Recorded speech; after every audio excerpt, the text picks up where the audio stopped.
오늘 저는 여러분과 함께 누가복음 15장 11절로 24절의 말씀을 가지고 돌아온 탕자라는 제목으로 함께 은혜를 나누고자 합니다. 우리가 잘 아시는 대로 이 누가복음은 이 누가는 그 사도행전을 기록하고 누가복음을 기록했습니다. 이 글자 수로 보자면 제일 많이 성경 기록을 한 이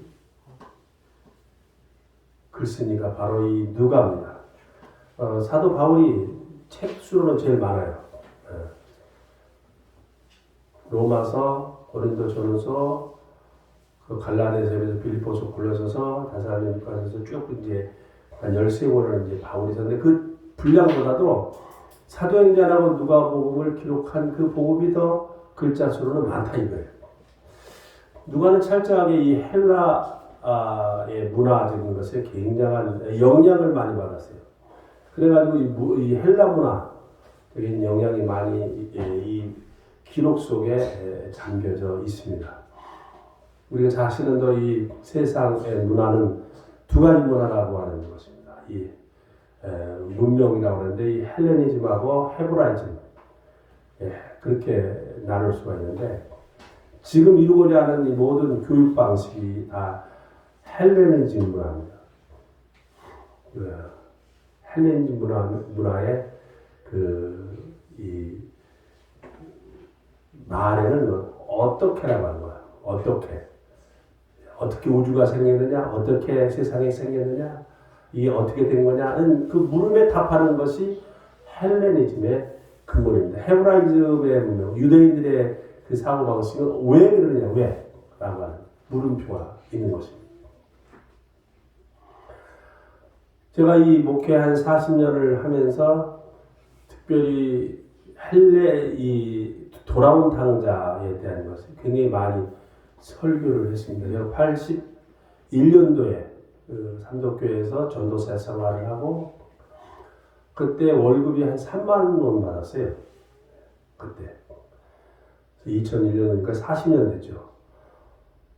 그때는 이제 이 신학교 다니면서 전도사를 했어요.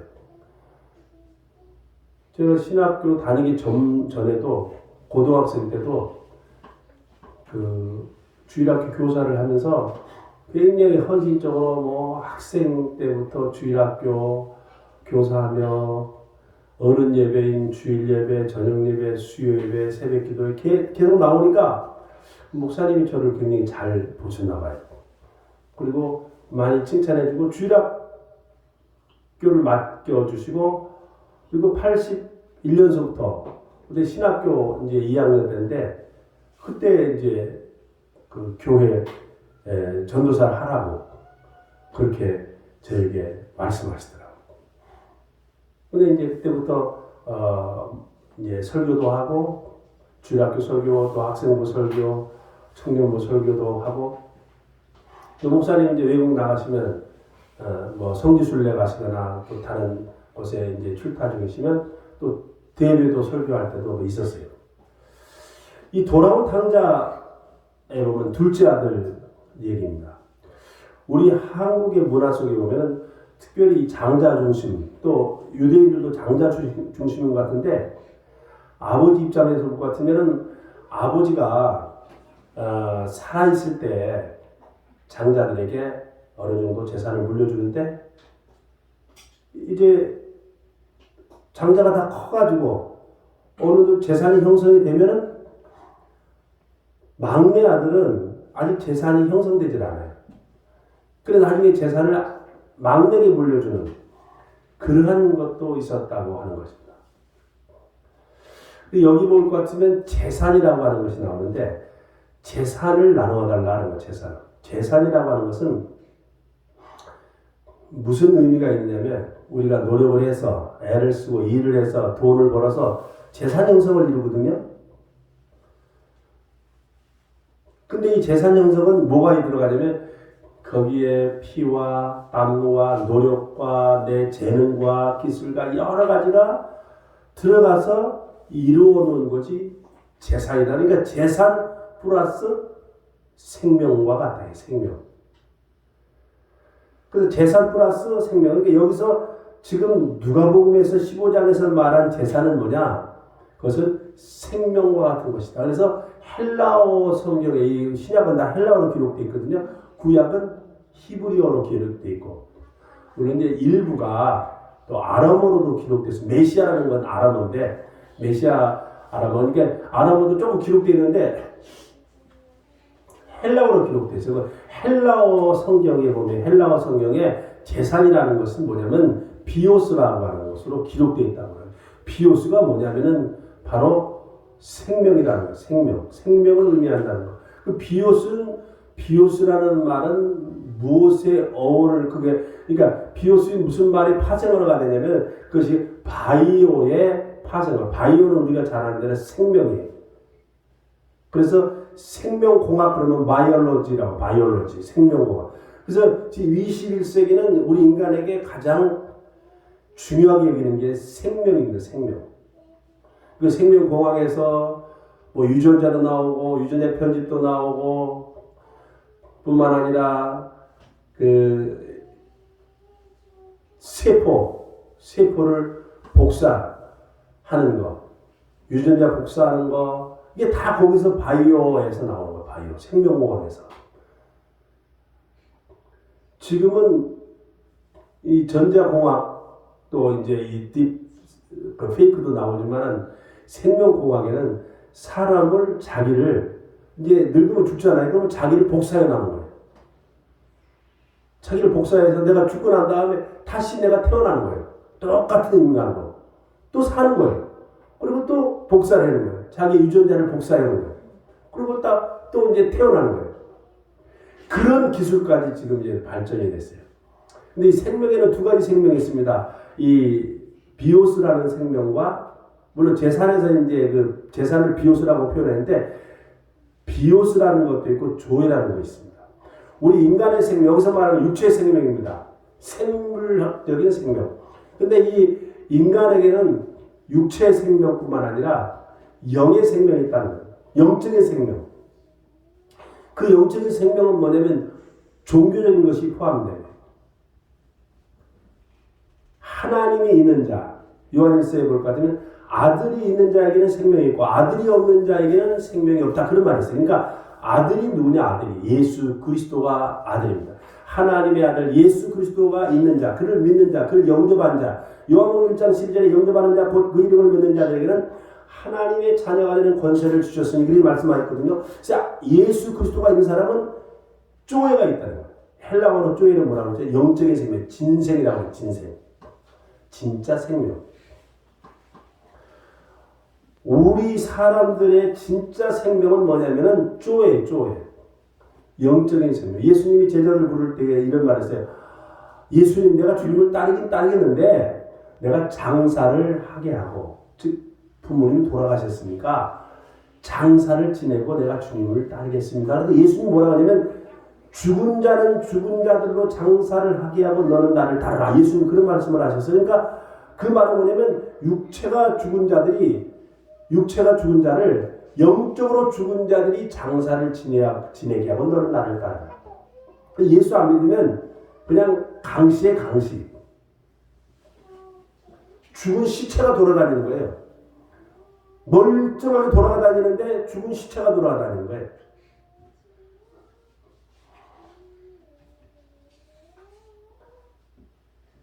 강시 같은 존재예요. 예수 없는 생명.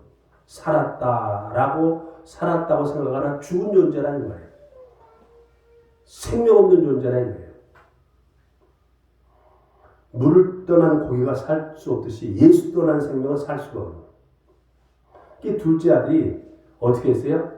재산을 나눠달라고 했어요.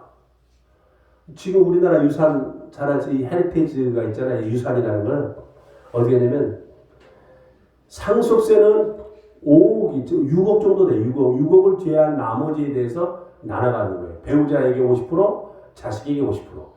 그 자식이 2명이면 25%씩. 배우자는 50% 갖고. 재산은 어떻게 밑으로 내려가는 거예요. 내리사랑이 밑으로 내려가는 거예요. 그 직계 비속으로 내려가는 거예요. 재산이 내려가는 거예요. 근데 직계 비속이 없어요. 자식이 없어요. 그럼 어떻게 하냐? 올라갑니다. 상속이 올라가요. 부모님에게. 근데 부모님도 없어. 받을 사람이 없어. 상속이. 그럼 옆으로 가는 거야. 형제들에.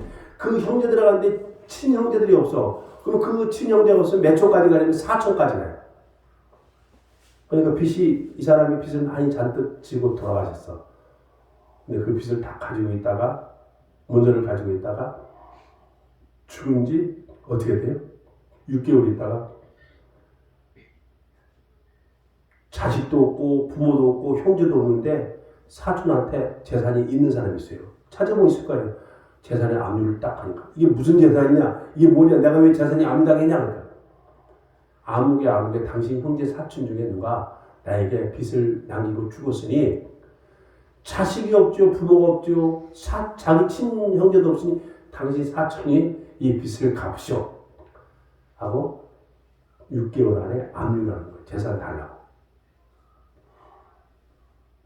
그러니까 재산이 있어도 6개월 안에 재산 포기각서를 딱 쓰면 빚도 포기되고 재산도 포기되는 거예요. 어쨌든 이 둘째 아들이 재산을 갖다 어떻게 됐어요? 분기. 자기의 재산을 나눠달라고 해서 자기에게 재산을 받아가지고 어디로 가냐? 먼 타국에 갔다고 해요. 타국. 물론 이 성경 말씀 비웃지만은 먼 나라로 갔어요. 근데 먼 나라로 갔는데 허랑방탕 다 썼다고 그랬죠. 근데 여기서 중요한 거는 나중에 다 쓰고 이제 뭐 뻔하죠. 뭐 그 돈 어디다 썼는지 뭐 뻔하죠. 뭐 도박하고 뭐 그 이제 뭐 술 먹고 뭐 이렇게 여자 만나고 그래가지고 다 썼겠죠. 다 탕진했겠죠. 그래버리 이 둘째 아들이 다 보니까 갈 데가 없어요. 이제 돈 있을 때는 다 좋았는데 다 친구하자고 그러는데 만나자고 그러는데 즐거웠는데 돈 떨어져 보니까 어떻게 되었어요? 만나줄 줄 아는 거예요. 우리 옛날에 우리 어렸을 때 나온 빈대떡 신사가 그 노래, 한복남 씨가 그 노래 불렀는데 빈대떡 신사에 돈 있을 때는 이제 빈대떡인데 돈 없으면 집에 가서 빈대떡이라도 부쳐 먹지 돈 없는 주제에 어떻게 기생집이 웬 집이냐 그러면서 그 노래가 나와요. 돈 떨어지니까 갈 곳이 없습니다. 근데 이스라엘 나라에서는 제일 일하기 싫은 곳이 어떤 곳이냐면 돼지를 치르는 거예요. 그러니까 우리 어렸을 때 우리 집에서 돼지를 길렀어요. 집 앞에 돼지, 그러니까 몇 마리 길렀는지 아마 큰 누나, 큰 형님은 아실 거예요. 돼지를 길렀어요. 우리 석유불, 호롱불에 우리가 자랐거든요. 하얀 석유불에다가 이렇게 지금 그 앞에 뭐 돼지들이 길렀어요. 우리 집에서. 이스라엘에서 제일 싫어하는 고기 안 먹는 고기 중에 돼지고기예요. 그 이유 중에 하나가 뭐냐면 우리 한국 사람들 돼지고기 굉장히 좋아하잖아요. 소고기 중에 소고기도 좋아하고 돼지고기도 좋아하는데 이 돼지고기는 이 더운 나라에서 빨리 부패하거든요. 먹으면 상하거든요. 그래서 탈이라고 잘못하면 생명의 위험이 있어요. 이 돼지고기를 싫어요. 안 먹어요. 그래서 내 이스라엘 성지순례 가는데 막 큰 돼지가 길거리에 죽어 있어요. 자동차에 부딪혀가지고. 어마어마하게 한 몇백 킬로 되더라고요. 한 뭐 2, 300킬로 되는 큰 돼. 왜 그럴까요? 왜 크죠? 안 잡아먹으니까. 손을 안 대니까. 그냥 자기가 마음대로 돌아다닐 거야. 잡아먹질 않으니까. 싫어하니까. 굉장히 큰 거예요. 이 돼지가. 길에 죽어 있어요. 근데 뭐 천도 안 돼요. 그 돼지가 쥐염열매를 먹죠. 쥐염열매가 어떻게 냐면 나무인데 나무에 제가 그 쥐염열매 성지순례 갔다 와서 한번 보여드렸죠. 여기. 쥐염열매가 어떻게 되냐면 그 콩 있잖아요. 콩 중에 이렇게 길다란 콩 중에 거기에 콩이 이렇게 다 들어가 있잖아요. 콩이 그러니까 굵은 무슨 뭐 강낭콩 같은 거. 강낭콩을 생각하면 돼. 강낭콩. 큰 강낭콩. 그러니까 쥐염열매가 얼마냐면 강낭콩처럼 이렇게 돼가지고 중간에 콩이 들어가 있는 거예요. 그게 쥐염열매. 아이러니컬하게도 우리 어렸을 때 보리밥을 굉장히 싫어했잖아요. 꽁보리밥이라고 그러고 뭐 그랬잖아요. 지금은 어때요? 지금은 네 가지 하얀 거 먹지 말라고 그러죠. 소금, 흰 설탕, 백미, 그 다음에 MSG, 조미료, 하얀 거. 네 가지. 대수술 먹지 말라고 그러잖아요. 하얀 쌀, 소금, 설탕, 그 설탕도 백설탕, 그 다음에 MSG야. 근데 이 깐보리밥을 잘 안 먹었는데 이스라엘 사람들도 주염 열매를 돼지나 먹는 걸로 생각했어요.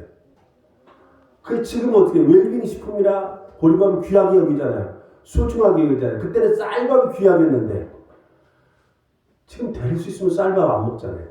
그 쌀이 남아 돌아가는 거잖아요. 지금은 이스라엘 사람들이 주염 열매를 웰빙 식품으로 생각해가지고 열매니까 굉장히 잘 먹는데요. 귀한 열매로. 옛날엔 천대받던 건데 옛날에는 우리가 보리를 천대받았는데 지금은 보리를 귀하게 여기잖아요. 건강식품이잖아요. 일부러 비빔밥, 보리밥 찾아나서 먹잖아요. 보리를 귀하게 여겨요. 지금 아마 쌀보다 보리가 더 비쌀 거예요. 아마 그럴 거예요. 그게 소중해요. 그 당시 때는 이 보리가 이 주염 열매를 아주 하찮은 것으로 돼지를 하찮은 것. 그래서 이스라엘 욕 가운데 제일 안 좋은 얘기 뭐 독사의 자식들아 그러잖아요. 우리나라는 개 뭐라고 그러는데 그들은 제일 싫은 게 독사의 자식들아 그래. 예수님이 바리새인 서기관들 유대인들에게 독사의 자식들아 그랬잖아요. 그 말 다음으로 욕하는 욕이 뭐냐면 에라 돼지나 키우는 사람이 되라. 이게 제일 큰 욕이래요. 우리나라는 뭐예요? 빌어먹을 자식이라고 그러잖아요. 빌어먹을 자식. 빌어서 누구한테 구걸해서 먹은 자식이나 거지나 되라 그러는 게 큰 욕이잖아요. 이스라엘 나라에서는 돼지나 키우는 자식이 되라. 이게 큰 욕이라는 거예요. 이스라엘에서는. 내가 찾아보니까. 그래서 이 둘째 아들이 가만히 생각해보니까 어떻게 됐어요?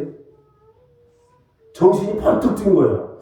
야, 내가 돈 있을 때 재산을 찾아다가 내 그 유산, 내 돌아올 유산을 받아다가 이 타국에 가서 허랑방탕 다 써버렸으니 이제는 내 거짓골이 돼서 먹을 게 없어서 돼지들이 먹는 주염 열매를 내 배를 채워댈 신세가 되었으니 내가 내 신세를 생각하면 너무 한탄스럽다는 거예요.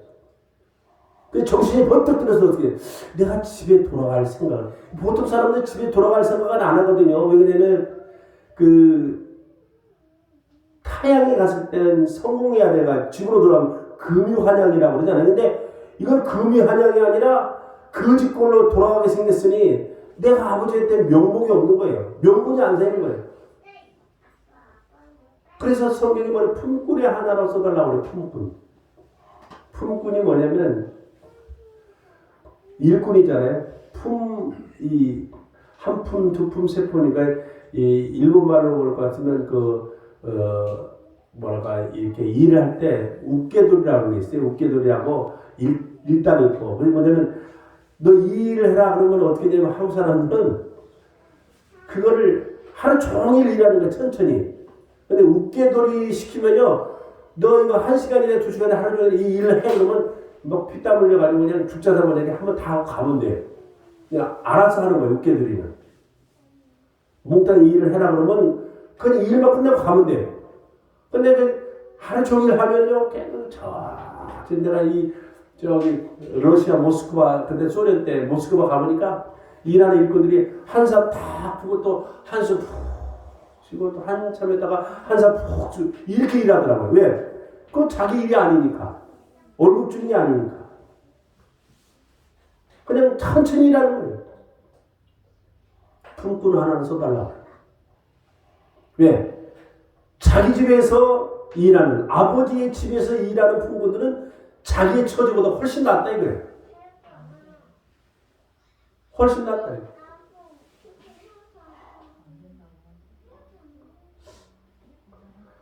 북한에서요 일하는 탈북자들이 탈북에 와서 한국에서 일하는 가지고 거제도 조선소에서 용접하는 사람이 용접 한 달에 했는데 월급이 얼마 받냐 하면 뭐 1,000만 원 정도 받으니까 놀래가지고 아니 북한에서는 그냥 무슨 일을 해도 쥐꼴만한 월급을 주는데 뭐 간신히 풀칠하는 이 돈을 주는데 막 한국에서는 거기에 막 몇천 배를 주니까 놀래가지고 막 이 사람이 신나가지고 막 뛰어다니고 그래서 지금 뛰어다니지 말라고 이랬더니 큰일 난다.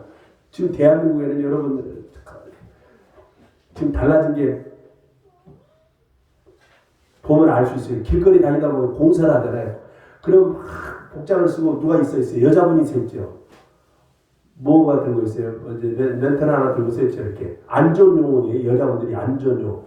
조심하세요. 이러지 오세요. 가까이 오지 마세요. 그러잖아요. 그걸 써야 돼 있잖아. 산업안전법에 그게 있으니까. 옛날에 없었거든요. 그냥 뭐 콘 하나 세우고 작업하면 되는데 이 사람을 써야 돼. 안전하게 해야 돼. 무조건. 사람 다치면 큰일 나니까. 근데 자기 집에서 일하는 사람은 자기보다 훨씬 낫다는 걸 알거든요. 자기의 처지가.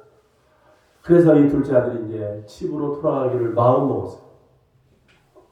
내가 집으로 돌아가.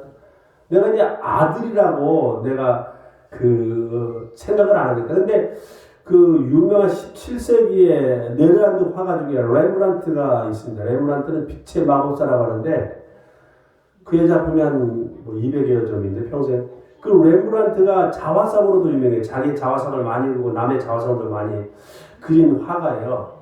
그 레므란트가 그린 그림 중에서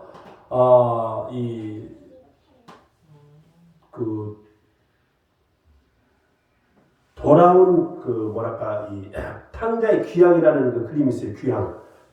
귀향이 돌아왔다는 건데, 근데 이 탕자의 귀향에 보면 아버지가 그 아들을 이렇게 껴안고 있는 장면, 무릎 꿇고 이제 아들을 무릎 꿇는데 그 모습이 이제 한쪽에는 이제 신발이 벗겨지고 한쪽에는 신을 신었는데 다 떨어진 신이에요. 근데 중요한 건 뭐냐면 성경에 없는 얘기인데 오른쪽에 칼을 하나 차고 있어요. 그 당시 때 칼이라고 하는 거는 자기 생명을 지켜주고 자존심도 의미하고 그러는데 마지막 자존심을 의미하는 거니까 아버지께 돌아갔는데 아버지가 나를 안 받아주면 그냥 뭐 자결할 수도 있고 근데 그런 거거든요. 근데 이 렘브란트의 그림 가운데 칼을 조그만 단칼을 이렇게 차고 있는 거예요. 그 렘브란트가 돌아가기 2년 전에 제가 그린 작품이에요. 근데 렘브란트의 삶이 돌아온 탕자였던 거예요. 17세기니까 네덜란드, 스페인, 포르투갈, 영국 전 세계 해상 국가로서 지배했었잖아요. 그리고 굉장히 잘 사는 시절이었어요. 그 당시 때 그 나라들이. 왜? 식민지를 많이 가지고 있었기 때문에. 그래서 이 사람이 화가로서 그림 그려주고 그러면 돈을 많이 받아가지고 잘 살았어요. 근데 오늘날 이분이 이제 자식도 죽고 마누라 사이카도 죽고 또 자기가 늙어서 자기 모습을 보니까 재산이 다 없어졌어요. 한번 또 그림 잘못 그려가지고. 그래서 이 렘브란트의 자기 자신을 그린 것이 탕자의 귀향, 고향으로 귀향했다는 거죠. 귀향이라는 그림이 유명한 렘브란트의 그림 중에 하나는 자기 자신을 그린 거예요. 자기 자신을 그린 거예요. 어떤 이들은 그렇게 말합니다. 이 돌아온 탕자가 예수 그리스도지 않느냐. 하늘나라를 버리고 이 땅의 인생들을 위해서 내려왔던 예수 그리스도를 의미하고 있지 않느냐 이런 이야기도 합니다. 어떻든 간에 이 돌아온 탕자에서 키포인트는 뭐냐면 회개라고 하는 거예요. 회개. 여러분 회개라고 하는 것은 돌아온다는 얘기예요. 가던 길을 멈추는 거예요. 우리는 이 세상 살면서 어떤 삶으로 살았냐면 모두가 다 자기 중심으로 살아요. 인본주의로 살아요. 자기 잘난 것에 살아요. 내가 이 세상 한번 태어났으니까 한번 내가 성공해야 되겠다. 그리고 이 세상에 태어났으니까 남보다 더 나은 삶을 살기 위해서 노력하고 공부하고 애를 쓰고 돈을 벌고 열심히 합니다. 왜? 그렇게 하면 남보다 더 땅을 많이 차지하죠. 좋은 자동차에, 좋은 집에, 좋은 직위에 먹고 싶은 거 신나게 먹고 마음대로 누리며 살 수 있는. 우리나라 그 사람들이 몇 프로냐면 아주 극소수로서 뭐 0.1%밖에 안 되는데 한 1% 내지 2%밖에 안 돼요. 이게 상류층. 상류층에서도 극상류층이 있어요. 극상류층. 우리나라 GNP가 1인당 국민소득이 뭐 다 나눠가지고 몇 불이에요? 3만 불, 4만 불. 그래 되잖아요? GNP 지금 뭐 대그룹의 임원들 얼마 벌어요? 연봉이 1년에 10억, 20억, 30억 벌어요. 은행의 지점장만 해도요, 연봉이 얼마냐면 1억 2천, 1억 3천이에요. 그걸 매달 분에 보면 얼마예요? 한 달에. 엄청나거든요? 그러니까, 이렇게 이 세상 가운데 남하고 경쟁해서 내가 1%에 들어가겠다, 2% 들어가겠다. 지금 우리나라에는 지난번에 뭐 한때 문제가 됐던 뭐 버닝이라는 말은 이글거리는 태양이다. 선이 태양이다. 이글거리는 태양. 그러니까 자기들끼리의 그룹, 자기들끼리의 서클 만에 1%, 0.1%만은 뭐 우리 보통 사람들이 생각을 초월하는 그런 삶을 살고 있는 사람들이 많아요. 그들은 이제 보이는 게 없어요. 오로지 돈밖에 안 보여요. 그들의 삶은 돈과 쾌락. 마치 둘째 아들이 아버지에게 재산을 나눠달라고 해서 재물을 얻어서 그때에 어떻게 되겠어요? 그때 삶은 마치 똑같은 삶이었을 거예요. 즐기는 삶, 쾌락의 삶, 향락의 삶. 우리 인간들이 끊임없이 노력하고 실패하지만은 그래서 어떠다가 운 좋게 로또를 맞는다거나 운 좋게 자기가 하는 일이 성공했다거나 그러면 0.1% 뭐 1%에 들어가는 거예요.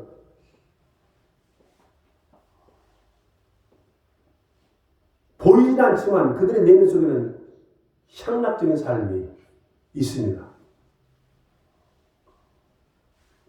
그들이 나중에 보면 향락의 정점을 찍고 쾌락의 정점을 찍고 이 세상에 해본 것, 안 해본 것 다 해봤는데 다 해보고 나니까 무엇만 남느냐면 헛만 남아요.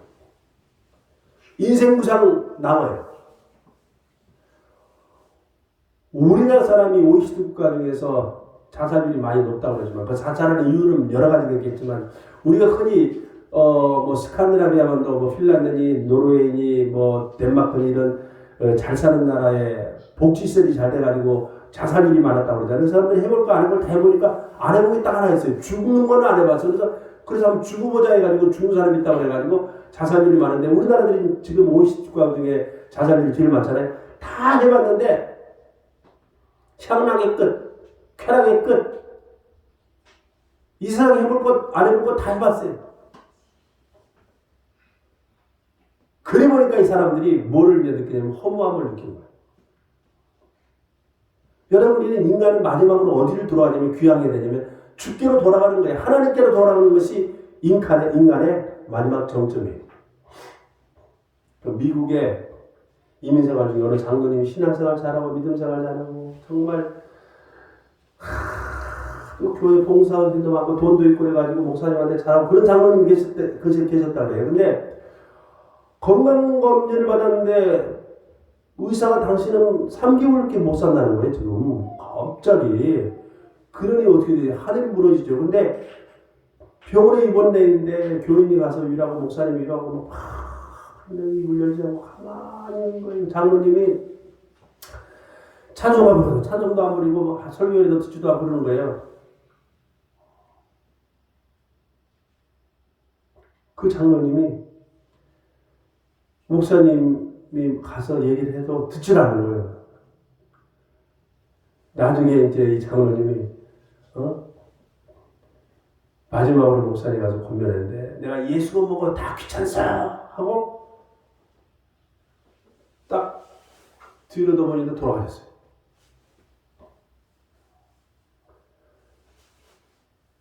하나님께 돌아오지는 못한 거예요. 얼마나 여러분 신앙생활 믿음생활 잘해도 여러분 이게 있어요. 교회 잘 다녀도 신앙생활 잘해도 역시 둘째 아들처럼 돌아오지 못한 탕자와 같은 신자가 있는 거예요. 교회 안에도 하나님께로 돌아오지 못한 신자.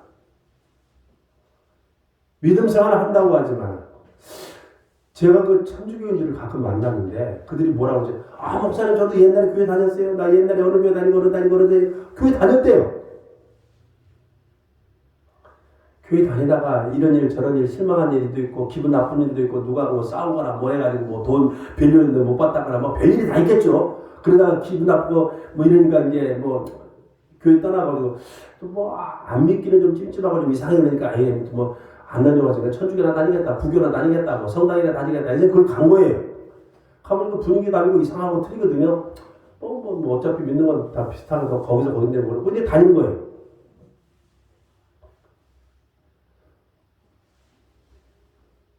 여러분 이 회개라고 하는 것 돌아온다는 거는요 얼마나 귀하고 소중한지를 몰라요. 그렇게 믿음생활 신앙생활 잘했던 장로도 죽음 직전에 진짜 마음으로 예수를 못 만나니까 자기 목숨이 경각에 달려있으니까 예수도 부인하는 거예요. 왜? 진짜 예수를 못 만난 사람은 자기 열심으로 자기 노력으로 자기 애씀으로 자기가 한 거예요. 자기가 예수의 이름으로 하나님의 이름으로 한 게 아니라 자기가 한 거예요. 겉으로 볼 때는 믿음 좋죠. 신앙 좋죠. 겉으로 볼 때는 남들이 볼 때는 아주 믿음으로 독실하고 대단하죠. 진짜 예수님을 못 만난 사람. 예수님을 못 만난 거예요. 그게 간접으로 나와 있어요. 진짜 예수를 못 만난 사람들은 탕자와 같은 사람이에요. 먼 타국에서 방탕하고 있는 거예요. 영적 방탕. 하나님을 이 방황이라는 게 뭐냐면 돈다 이거예요. 돈다. 어디? 세상에서 돌고 도는 세상에서 돈다. 영어로 말하면 스텀블링이라고 그러거든요. 덤블링 한다는 건 방황이 스텀블링이라고 그래요. 계속 도는 거예요. 다람쥐 쳇바퀴 돌듯이. 세상에서 그냥 이렇게 계속 같은 패턴으로 도는 거예요. 그냥 먹고 즐기고 향락하고 먹고 즐기고 향락하고 그것이 그거예요. 그게 방황이에요. 방황. 하나님을 만나고 예수님을 만나면 인생의 방황이 끝나는 거예요. 진짜 예수님을 만나고 진짜 하나님을 만나면 인생의 방황이 종착역이 끝나는 거예요. 그러나 교회를 다니면서도 예수를 진짜 못 만나면 하나님을 진짜 못 만나면 끊임없이 이 영적인 방황을 하는 거예요. 예수 없이 그냥 물질적으로만 물질이 최고 가치를 두고 살아가는 이 물질 만능주의로 살아가는 사람들은 뭐 두말할 필요도 없이 예수를 믿는 것 같으나 교회를 다니는 것 같으나 예수를 진짜 못 만난 사람들은 영적 방황을 한다 이거예요. 영적 방황. 우리는요 여기에 둘째 아들이 돌아와서 하나님을 만났을 때 하나님이 기뻐해요. 근데 집에 돌아왔을 때 이렇게 하지 반갑다. 너 진짜 돌아왔을 때 아버지의 마음 편하다 그러고 그냥 손에 금가락질 기뻐해야 되는데 동네 사람 다 불렀잖아요. 이게 왜 그런 줄 아세요? 이 사람이 돌아왔는데 어느 날 갑자기 보이는 거예요. 야, 저 말이지. 아버지의 재산을 받아가지고 탐구해서 허랑방탕한 저 불효자식, 못난 자식, 호로자식 그렇게 욕할 거 아니에요. 동네 사람들이. 왜? 뻔하잖아요. 동네에서 다 소문나는데 근데 아버지가 어떻게 했어요? 동네 사람들을 다 불러오는 거. 그리고 잔치를 베풀어요. 그 말은 뭐냐면 동네 어르신들 이제 내 아들을 받아주십시오. 인정해 주십시오. 이제 내가 아들이 내 재산을 가져가서 다 써버리고 토랑토랑 써버렸는데 내가 다 용서했습니다. 이거 회개하고 돌아왔으니 받아줍니다. 당신들도 그렇게 인정해 주십시오. 당신들도 그렇게 나와 같은 심정으로 받아주십시오. 나하고 하는 것을 선포하는 거예요. 선포하는 거예요. 그렇게 선포했는데 동네 사람들이 또 욕하겠어요? 뒤에서 구시렁구시렁 되겠어요? 안 하지. 왜? 다 선포했으니까. 다 아는 건데 뭐. 그래서 아버지가 동네 사람들을 불러다가 잔치를 베푸는 이유 중에 하나가 그거였어요. 우리가 길을 가다가 잘못 가면요. 유턴하는 데가 있어요. 유턴. 우리나라 도로 중에 그게 좋아요. 가다가 보면 잘못 가면 유턴이 있어요. 유턴하는 길이 어떻게 돼 있어요? 거의 점선으로 돼 있어요. 유턴하는 게 점선으로 돼 있어요. 그래서 좌회전, 유턴 이렇게 하라고 했어요. 우리가 쭉 가다 보면 이게 아닌데? 내가 의도하는 길이 아닌데 요즘에는요. 내비게이션이 있어가지고 멘트가 잘 알려줍니다. 최단 거리를, 짧은 거리를 알려줘요. 그래서 이제 방황하는 일이 전혀 없어요. 방황하는 일. 길 가다가 물어보잖아요. 옛날에는 뭐 어디로 가야 됩니까? 저리로 가야 됩니까? 막 지금 내비게이션을 키고 가면은 방황하지 않아요. 왜? 그 내비게이션이 가다라는 대로 가면 되니까. 옛날에는 내비게이션 없던 시절에는 가다가 잘못 들었으면 유턴해야 돼요. 돌아서야 돼요. 지금은요, 하나님께서 우리에게 하나님의 말씀대로 이렇게 살아라, 이렇게 살아라 그러면 너는 영생 얻을 것이다. 구원 얻을 것이다. 축복받을 것이다. 복을 받을 것이다. 다 지침서예요. 이 성경이 지침서예요. 이대로 살면 그대로 되는 거예요. 근데 성경을 무시하고 하나님의 말씀을 무시하고 덮어놓고 인생을 살면 내 마음대로, 내 뜻대로, 내 생각대로 살면 인생이 방황의 끝은 없는 거예요. 마치 네잎크로바를 찾기 위해서, 네잎크로바의 뜻이 뭐라고 그랬죠? 행운이죠. 세잎크로바의 뜻이 무엇이에요? 꽃말이 뭐예요? 행복이에요. 행운을 찾기 위해서 행복을 막 짓밟고 행운을 찾으려고 노력하잖아요. 인생이 마치 그와 같은 거예요. 네잎크로바 행운을 찾기 위해서 세잎크로바 행복을 짓밟듯이 인생은 끊임없이 자기의 행복을 짓밟고 이루어지지 않는 신기루와 같은 행복을 행운을 찾기 위해서 살아가는 인생들이 진짜 행운은 뭐냐? 진짜 로또는 뭐냐? 예수 만나는 거야. 예수 만나. 예수 믿는 게 로또 중에 로또요. 예수 그리스도를 내 마음에 영접하는 것이 행운 중에 행운이. 돌아와야 돼. 어디로? 주께로. 신앙생활하다 아까 말했죠. 신앙생활 기분 나쁜 일 조그만 무슨 이 일이 있다고 그래가지고 하나님 배신하고 주님 배신하고 다른 데로 가버리는 사람들이 많이 있어요. 그 사람들이. 돌아와야 돼.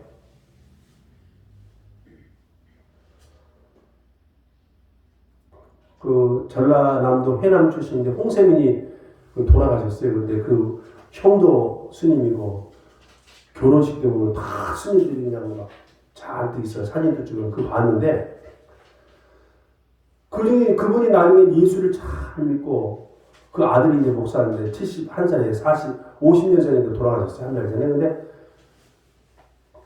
불교 집안에서 절대로 예수 못 믿을 것 같은 사람이 나중에는 예수를 잘 믿고 그 CTS인가 보면 새롭게 하셨어요. 홍세민 쳐보세요. 간증 나옵니다. 돌아가는데 그분이 이제 히트곡 딱 한 곡만 남겼어요. 뭐냐면 흙에 살리라. 흙에 살리라 이렇게 나오는 노래예요. 부모님 모시고 흙에 살리라 그 노래. 근데 이분이 진짜 예수님께 돌아올 수 없는 삶이었어요. 왜? 자기 형님도 스님이시고 그냥 결혼식 때 다 스님이 다 뒤에 전부 다 줄 서 있고 그렇게 사진 찍고 대대로 그냥 불교 집안이고 뭐 예수 믿을 수 있는 이유나 그 일도 없는 사람인데 그가 인생의 나락에 떨어져 보니까 이렇게 살지 말고 한번 교회 나가 보시라고. 목사님의 설교를 들어보니까 이게 아니구나. 내 하나님을 믿어야 되겠다. 예수님을 믿어야 되겠다. 그 마음이 딱 들으라는 거예요. 하나님 불러주신 거죠. 자기의 살아온 뒷병이 그렇게 불교인데도 백그라운드가 불교가 어마어마한데도 내가 주님께로 돌아가야겠다 하고 돌아가가지고 예수 믿고 집사 돼가지고 결국 이제 나중에 그 심장마비로 그냥 그 집에서 쓰러졌는데 돌아가신 게 그냥 갑자기 아프다가 돌아가시면 좀 서운하지 않잖아요. 사람이 그잖아요. 아프다 돌아가시면. 근데 멀쩡히 딱 팍 쓰러져서 돌아가신 거예요. 그 얼마나 충격이에요, 그게. 그 잔상이라고 그랬잖아요, 잔상. 영혼, 남아있는 게 오래 길잖아요. 얼마나 슬퍼요, 가족들이. 가족이 돌아가신 거예요. 예수 믿고, 하나님 만나.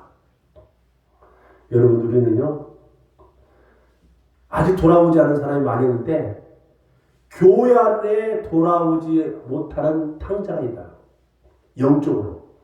진짜 예수님을 못 만난 사람은 아직도 나는 둘째 아들과 같이 하나님께로 돌아오지 못한 탕자다. 그래서 여러분들 우리 스스로 알 거예요. 나는 내가 둘째 아들인가. 내가 진짜 회개하고 주님께로 돌아가는 둘째 아들과 같이 이제 하나님을 만나고 이제 품꾼에 하나 써주십시오. 즉 나는 하나님의 가족이 되겠습니다. 하나님의 일원이 되겠습니다. 라고 하는 믿음과 삶이 더더욱 중요한 거예요. 우리 기도하겠습니다. 하나님 아버지, 오늘 이 시간 우리를 불러주시고 인도해 주신 은혜를 감사합니다.